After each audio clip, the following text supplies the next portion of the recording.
Ces mariniers de Loire partent en général pour un voyage de 1 à 3 mois en vivant comme des nomades sur leur bateau maison. Beaucoup n'ont qu'une cabane en planche pour s'abriter, manger et dormir. Ce qui ne les empêche pas d'être fiers de leur métier. Vilains sur terre, mais seigneurs sur l'eau, comme ils aiment à le dire.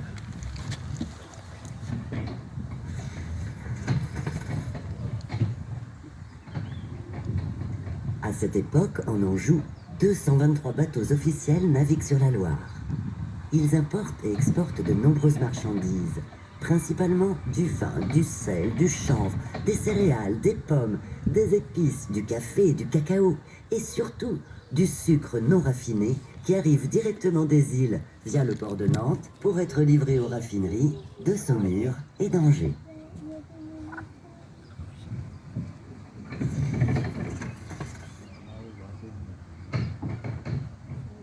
Leur cargaison comporte également de l'ardoise et du tuffeau. L'ardoise est produite de Trélazé à Segré, le tuffeau à Saumur. Ils sont utilisés pour édifier les demeures royales et seigneuriales de la vallée de la Loire, ainsi que le château de Versailles. À Angers, le château du roi René que vous pouvez admirer sur votre droite en est un bel exemple. Construit au XIIIe siècle, il est composé de 17 tours, toutes érigées avec une alternance d'ardoise. Péage. Profite de l'absence du douanier pour passer discrètement. Et oui, sur la Loire, les péages sont très fréquents. Les droits de douane d'Ingrande, la porte de l'Anjou, sont d'ailleurs si élevés qu'ils rendent impossible le transport des vins bon marché. C'est l'une des raisons qui poussera les Angevins à produire des vins d'excellence.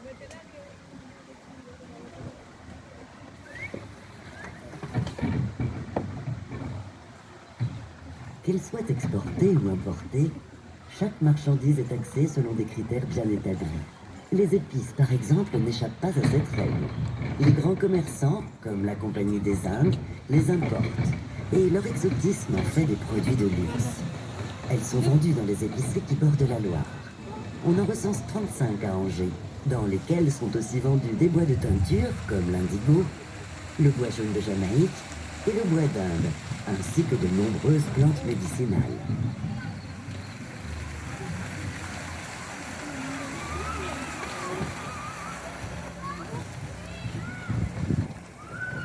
Parmi tous ces produits exotiques, de nombreuses plantes à fleurs d'origine asiatique sont aussi du voyage. La rose du tuffeau. L'ardoise est produite de Trélazé à Segré, le tuffeau à Saumur. Ils sont utilisés pour édifier les demeures royales et seigneuriales de la vallée de la Loire, ainsi que le château de Versailles. À Angers, le château du roi René que vous pouvez admirer sur votre droite en est un bel exemple. Construit au XIIIe siècle.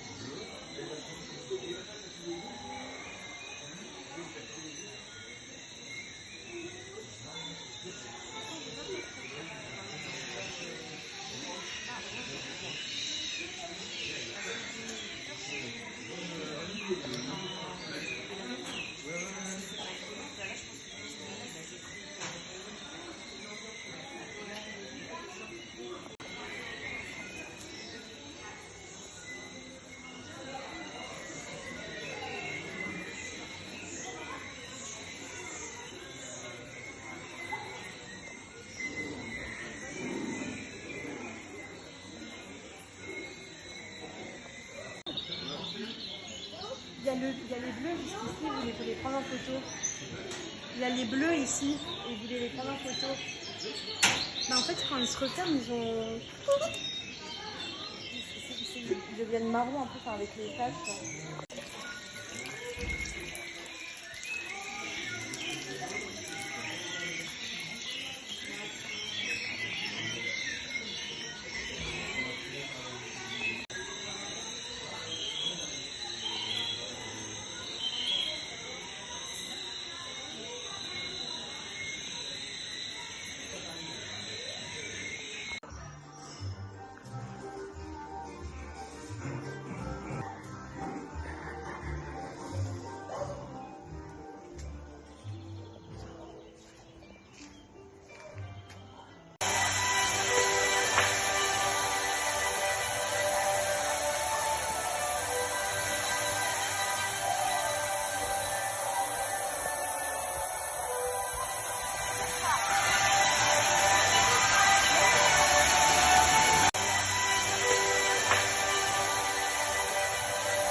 Il s'agit de la plus grande structure en bambou d'Europe d'une hauteur de 7 mètres, pour une superficie de 600 mètres carrés.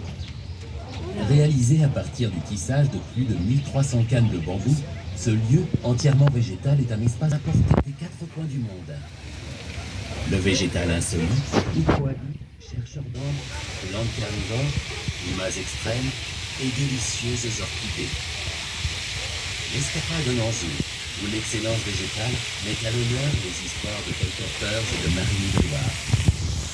Les origines de la vie, où vous pourrez participer à des fouilles paléobotaniques, pédaler dans de drôles de petites coquilles de noix, ou bien encore découvrir des contes et légendes d'Anjou.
Nous longeons actuellement le plus grand ballon captif du monde.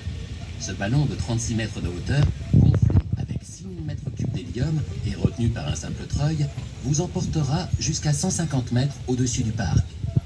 Il vous permettra de profiter d'une vue plongeante sur Terra Botanica, les basses vallées angevines, le patrimoine de la ville d'Angers, ainsi qu'une partie du territoire de l'Anjou.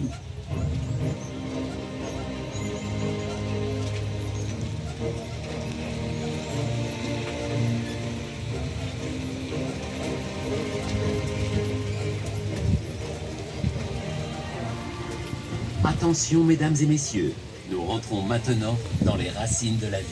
Ce décor exceptionnel met en scène plus d'1 milliard d'années d'histoire.